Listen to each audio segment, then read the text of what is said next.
বাড়ির আঙিনায় দাঁড়ালে হাতছানি দেয় পদ্মা।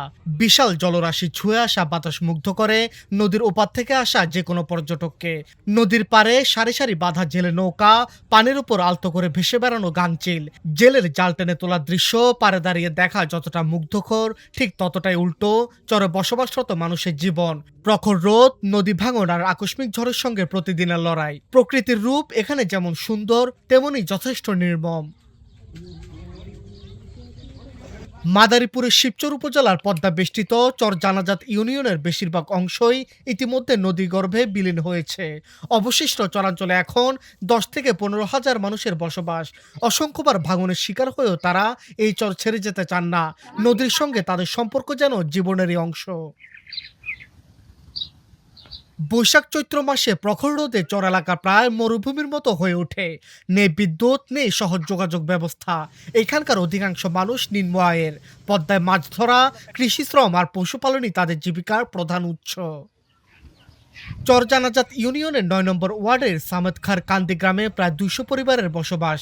তারা একাধিকবার নদী ভাঙনে নিজেদের বসতভিটা হারিয়ে এখন সরকারি জমিতে আশ্রয় নিয়েছেন। বিদ্যুৎহীন জীবন, স্বাস্থ্যসেবার অভাব এবং দুর্গমতার কারণে শিক্ষা ব্যবস্থা সীমিত। ছেলে শিশুরা একটু বড় হলেই জাল নিয়ে নেমে পড়ে পদ্মায়। যে জায়গায় কারেন্ট নাই, পরের সরকারি জায়গায় থাকি।